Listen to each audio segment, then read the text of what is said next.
Hello everyone, welcome back to our channel Kalyani's family vlogs. నేను మీ కళ్యాణి.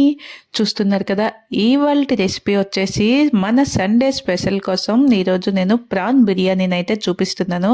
ఇది చాలా సింపుల్గా తక్కువ టైంలో అలాగే సింగిల్ పాట్లో ప్రిపేర్ చేసుకోవచ్చు. అంటే ఇది ఇంట్లో బిర్యానీ అనేసి అంటాము, కానీ ఇది కొంచెం ప్రాన్స్ పలావ్ టైప్ అనమాట. చాలా ఫ్లేవర్ఫుల్గా చాలా టేస్టీగా ఉంటుంది. మరి ప్రిపరేషన్లోకి వచ్చేద్దామా.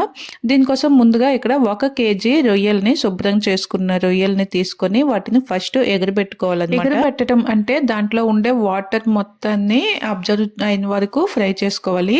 దీనికోసం ఒక కడాయి పెట్టుకొని ఒక 2 టేబుల్ స్పూన్ల ఆయిల్ వేసుకొని మనం శుభ్రం చేసుకున్న రొయ్యలు వేసి కాస్త ఉప్పు పసుపు వేసి ఇలా మీడియం ఫ్లేమ్లో కలుపుకుంటూ ఇలా ఎగిరించుకోవాలి. దాంట్ నుంచి చాలా వాటర్ అనేది బయటకు రిలీజ్ అవుతుంది కదా, ఆ రిలీజ్ అయిన వాటర్ అంతా కూడా మళ్ళీ తిరిగి అబ్జర్వ్ అయిపోయే వరకు మనం ఈ రొయ్యల్ని ఇలా మిక్స్ చేసుకుంటూ ఉండాలి. చూసారు కదా, ఇలా జస్ట్ ఒక 8 to 10 minutes కలుపుకుంటూ ఫ్రై చేసుకుంటే మనకి ఈ రొయ్యలు అనేవి మంచిగా ఎగిరిపోతాయి. ఇలా మరి ఎక్కువ టైము అంటే అందులో వాటర్ ఎప్పుడైతే అబ్జర్వ్ అయిపోయిందో అప్పుడే మనం దాన్ని స్టవ్ ఆఫ్ చేసేయాలి. ఎందుకంటే ఎక్కువ కుక్ చేస్తే రొయ్యలు కొంచెం గట్టిగా అయిపోయే ఛాన్స్ ఉంటుంది. ఇక్కడ నేను బిర్యానీ కోసం కుక్కర్ని అయితే తీసుకున్నాను. అందులో హాఫ్ ఆయిల్ అలాగే హాఫ్ నెయ్యి రెండింటిని కూడా వేసుకొని వేడైన తర్వాత మనం మసాలా హోల్ స్పైసెస్ ఉంటాయి కదా, మసాలా స్పైసెస్ వాటన్నింటిని కూడా వేసుకోవాలి. ఇక్కడ నేను 4 బిర్యానీ ఆకులు అలాగే ఒక 8 ఇలాచీలు, 8 నుండి 10 మిరియాలు, లవంగీలు, ఒక 2 ఇంచుల దాల్చిన చెక్క, కొంచెం జాజి పువ్వు అవి అంటారు కదా, అవన్నీ కూడా వేసి ఇలా మంచిగా ఫ్రై అయిన తర్వాత ముందుగా కట్ చేసుకున్న ఉల్లిపాయ పచ్చిమిరపకాయ ముక్కల్ని కూడా వేసి వాటిని కూడా మంచిగా ఫ్రై చేసుకోవాలి. తర్వాత ఫ్రెష్గా ఇప్పుడే తయారు చేసుకున్న అల్లం వెల్లుల్లి పేస్ట్ని కూడా దీంట్లో యాడ్ చేసుకోవాలి. మనం ఎప్పుడైనా పలావ్, బిర్యానీ లేదా నాన్ వెజ్ కర్రీస్ ఏవైనా స్పెషల్గా ప్రిపేర్ చేసుకోవాలి అంటే స్టోర్ చేసుకున్న అల్లం వెల్లుల్లి పేస్ట్ కంటే ఇలా ఫ్రెష్ పేస్ట్ని యూస్ చేసామంటే టేస్ట్లో చాలా డిఫరెన్స్ ఉంటుంది. మీరు కూడా ఒకసారి కావాలంటే అబ్జర్వ్ చేయండి. ఇక్కడైతే మనకి ఈ సీజన్లో గ్రీన్ పీస్ మంచిగా దొరుకుతాయి కదా, మాకైతే బాగా అలవాటు గ్రీన్ పీస్ని వేసుకోవడం. ఇక్కడ దీంట్లో గ్రీన్ పీస్ కూడా వేసుకొని వాటిని కూడా కొంచెం ఫ్రై చేసుకోవాలి. ఇప్పుడు మనకి ఇవన్నీ మంచిగా ఫ్రై అయిపోయాయి కదా, ఈ స్టేజ్లో మనం ఉప్పు, పసుపు, కారం వీటిని టేస్ట్కి సరిపడా వేసుకొని మరోసారి బాగా మిక్స్ చేసుకోవాలి.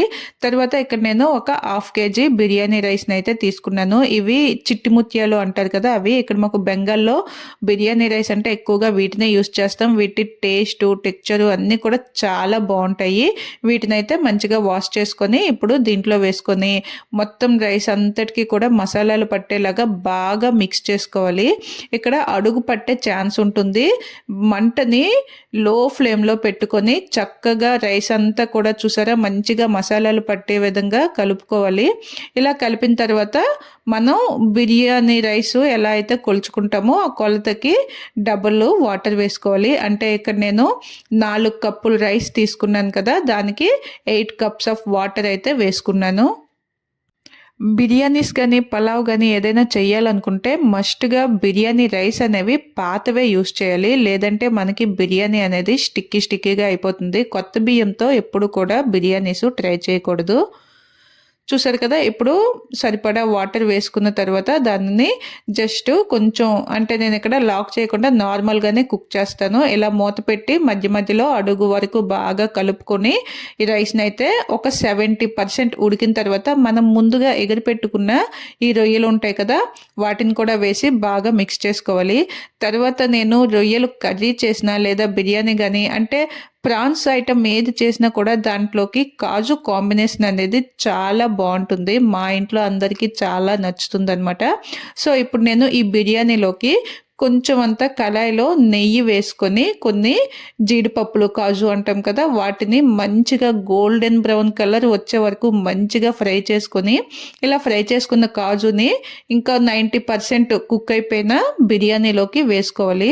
లేదా ఇంకొంచెం ముందు వేసుకున్నా కూడా బాగానే ఉంటుంది, కానీ కాజులు అనేవి కొంచెం మెత్తగా అయిపోతాయి కదా, అందుకని లాస్ట్ 90% బిర్యానీ అయిపోయింది, ఇంకొక 10% ఉంటే మనకి కంప్లీట్ అయిపోతుంది. అంటే ఆ స్టేజ్లో ఇలా ఫ్రై చేసుకున్న కాజు వేసుకొని తర్వాత దీనిపైన కొంచెం బిర్యానీ మసాలా ఏదైనా ఉంటే వేసుకొని మరోసారి మొత్తంగా కలుపుకుంటే మనకి ఈ బిర్యానీ అనేది చాలా ఫ్లేవర్ఫుల్గా చాలా మంచిగా రెడీ అయిపోతుంది. ఇంకా ఆలస్యం చేయకుండా ఈ సండేనే ఈ రెసిపీ తప్పకుండా ట్రై చేయండి. టేస్ట్ ఎలా వచ్చిందో మర్చిపోకుండా కామెంట్ చేయండి. మరి మన ఛానల్ని వెంటనే సబ్స్క్రైబ్ చేసుకొని మీ ఫ్యామిలీ అండ్ ఫ్రెండ్స్కి ఈ వీడియోని షేర్ చేస్తారు కదా. ఇంతవరకు వీడియోని చూసారు కదా, ఒక చిన్న లైక్ చేయండి. Thank you for watching.